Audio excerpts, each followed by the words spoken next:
On my honor, I will never betray my badge, my integrity, my character, or the public trust. Hey everyone, welcome to episode number 53 of the On the Blue Line podcast. We call this Monday Morning Roll Call, and I am your host and founder, Wayne Mulder. This week, how do you spend your time? The Monday Morning Roll Call starts now. So, whether you're joining us this week on the podcast or you're joining me here on YouTube, I want to start out with a story, and this one is out of Florida. Of course, all the good stories are out of Florida, right? That's typically the way that goes. But this one is not funny, maybe not even humorous. It's more, Florida police are searching for a wanted cow. Now, if you're from a different part of the country and not from Florida in general, you may not even understand that there are quite a bit of beef cattle right here in the state of Florida. In fact, it's one of the largest producers of beef cattle. Most people don't realize that. If you come primarily to Florida for vacation time and to hang out at our beaches, or if you come to hang out at the Mouse World, or any of the numerous reasons people come to Florida other than cattle ranching, you may not have any idea that these little critters were here long before all the northerners. However, what's humorous about this one is that there is a cow on the loose and that it's been going on for weeks. So since the police department there has been unable to get this cow out of Pembroke Pines, they decided they needed to put out a wanted ad. So they put this, if you can see this here on the video, out on a tweet. And it says, wanted, for several months now, a loose cow has been seen wandering the area of Sheridan and I-75. It has evaded capture and assisting cow herders since January. If you know the owner of this cow or its whereabouts, please let us know. And they go on to say that the cow is female cow, brown and white head, faster than it looks, talented fence jumper, and enjoys pools. So this cow has happened to be a little bit of a nuisance, and it jumps fences and goes into pools at all sorts of places around there and has been spotted by many, many people. So if you find the cow, please let the Pembroke Pines Police Department know, and they will be happy for your assistance. I am absolutely certain. So this week, what I really wanted to talk about, if you listen to the last podcast, if you listen to the last few podcasts that I've had, I've been talking about this Pod Fest that I went to last weekend, and I had a great opportunity to meet a lot of great people. Well, there was a keynote. His name's Travis Chappell. He's doing some great things for small businesses, doing some great things for entrepreneurs, and doing some great things for fellow podcasters such as myself. And I reached out to him, sent him a message via Instagram, and he had responded back to me. And it was just kind of one of these, hey, who are you kind of questions. And he reached out with something that kind of stuck with me. He said, how do you spend most of your time these days? So I received the message and I read it and I thought about it and I'm like, well, that's an interesting question. What do you mean? How do I spend most of my time these days? How do I do that? So I thought about it for a while and somewhat jokingly, somewhat serious, I responded with working. Because whether we're talking doing the podcast or we're talking my full-time job or we're talking teaching at the academy, all these different things that I mention on the podcast, I was like, well, I guess how do I spend most of my time these days is working. That's what it is. And the time went by and I started thinking about what he said and the question that he asked. And I said, well, that's an odd question, but it really makes you think, right? I mean, how do you spend most of your time these days? And what does that say about you? So when I responded to him, he said, well, I have found that what I like about that question, as opposed to the what do you do question, is it elicits more thinking. It elicits more thought process about your life and why you do what you do. So when I responded to him, I said, well, I think how I spend most of my time these days is trying to make a difference in the lives of others. And unknowingly, he actually helped me kind of get to that point. He helped me come to the realization that that's what I do. Whether we're talking the time that I spend, I'd say my day job, but it's technically my night job, but the time that I spend at my full-time career, it's helping other people.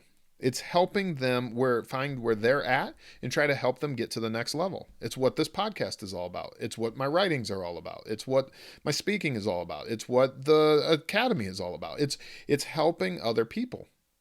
So then as I started thinking about that and going a little bit deeper into it, it kind of came to the topic that I wanted to talk about this week. So when we talk about time and we talk about the time that we spend for something, it says something about us. If you have an NBA player, or you've got an NFL player, or you got some sports player, they're going to be spending the majority of their time in order to excel in whatever sport that is.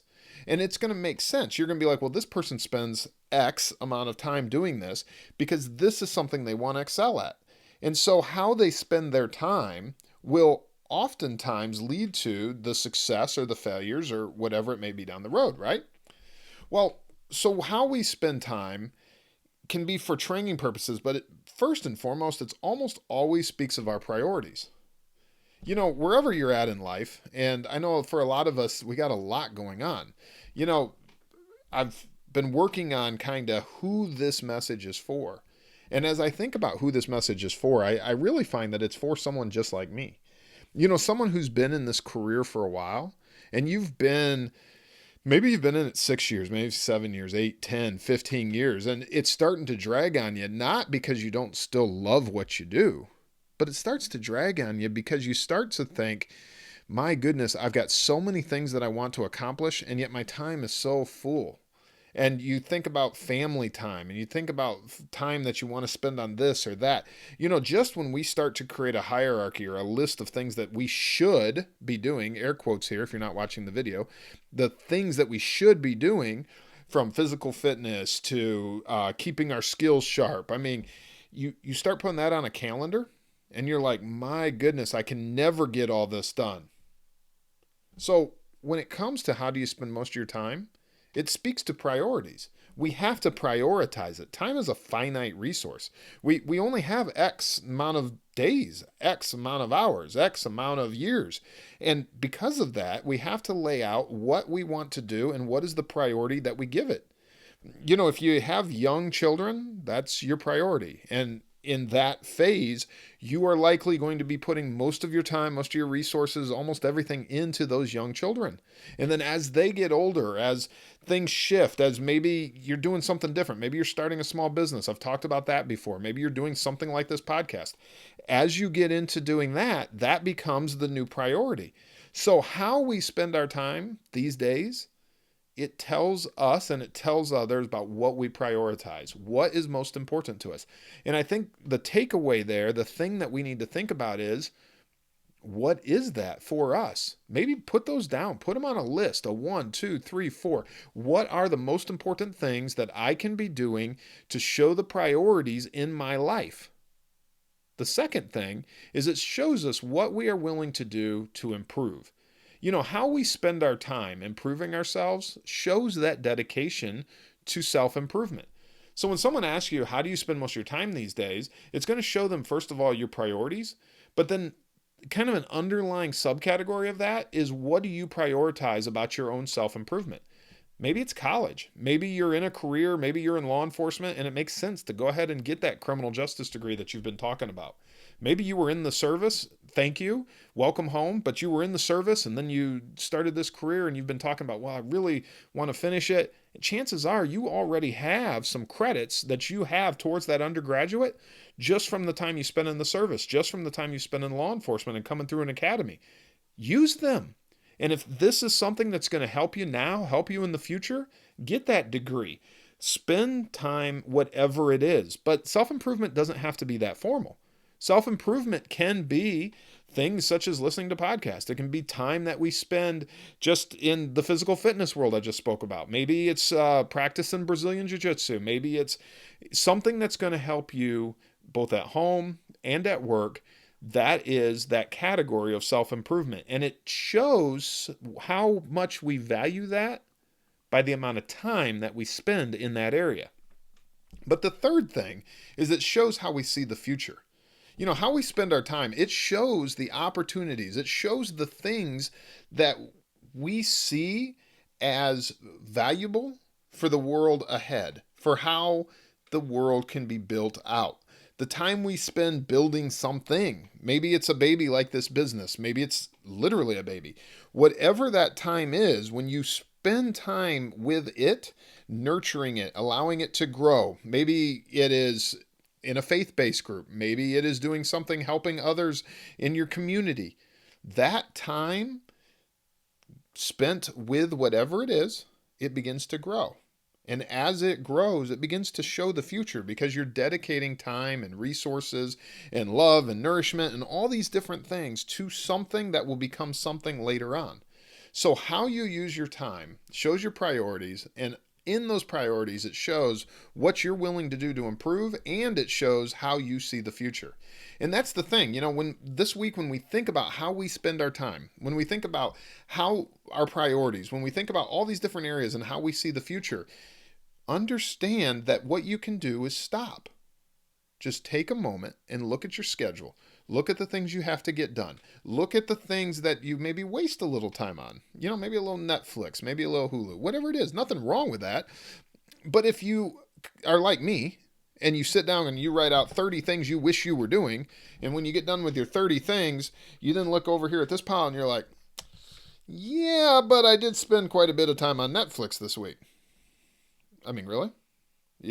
If that's you, it's me. So if that's you, then maybe what we have to do is we have to prioritize and put that time into the things, into the resources, into the things that are going to make a difference in our lives, in the lives of our family, in the lives of the people that we spend the most time around. So the question that Travis Chappelle asked me was, how do you spend most of your time these days? And I hope that you, like me, can say in making a difference in the lives of other people, because ultimately that is the most important thing you can be doing. So I challenge you. I want you to think about that. That does it for this week's Monday Morning Roll Call. I hope to see you next week at Monday Morning Roll Call. And in the meantime, I'll see you out there on the blue line.